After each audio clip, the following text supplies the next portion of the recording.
If you haven't been living under a rock, you probably know that Victor Timely has been set up as the main antagonist in Loki Season 2. But what can we learn from this Kang variant from his comic history, and how will that relate to what's happening in the MCU? Let's find out. In the comics, Kang wanted to conquer, well, everything. However, his plans kept getting foiled by the Avengers. After being defeated by the Avengers in Avengers issue number 8 in 1963, in a long play, Kang went back in time to January 1st, 1901 and reinvented himself as Victor Timely. He set up and founded this town, aptly named after himself, Timely, Wisconsin, and he also set up a secret little city, and we'll get to that in a moment. His main persona, though, was set up as an inventor and industrialist, which he, of course, specialized in technology and robotics. Over his tenure in Timely, Wisconsin, he built many factories and created Timely Industries, which went on to make many future advances in technology and robotics, even setting up future technology for Stark Industries. At the time, this was all new technology to those people, but of course we know that Kang already had this technology in his back pocket. This made Victor Timely so well revered and liked that he actually became the town's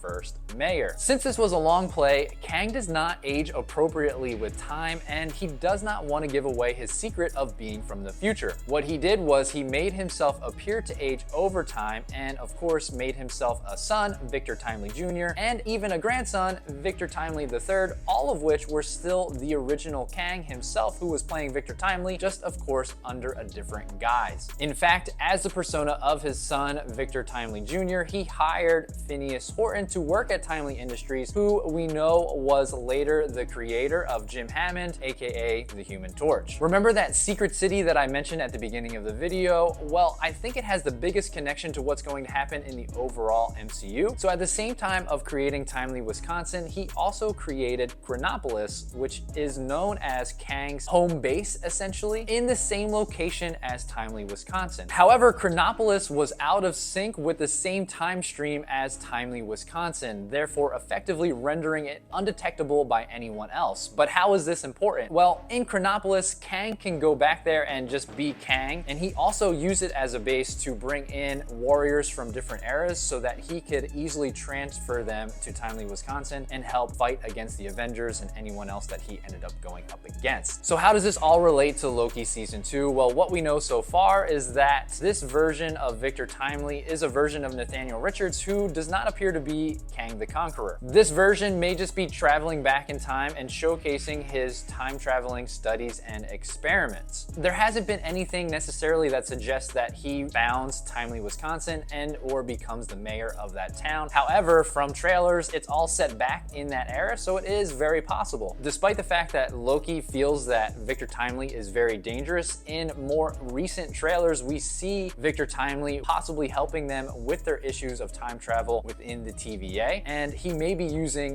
what the TVA has to its knowledge to help him advance his travels with time and within the multiverse. This will, of course, help set up what's going to happen in Kang Dynasty, and it will be interesting to see if he's part of the Council of Kangs that we saw at the end of Quantumania, or if he's an independent variant like we saw in Quantumania. What are your thoughts on Victor Timely and how he's going to play a role in the MCU? Let me know down below in the comments, and I appreciate you watching this video. Until next time, Excelsior.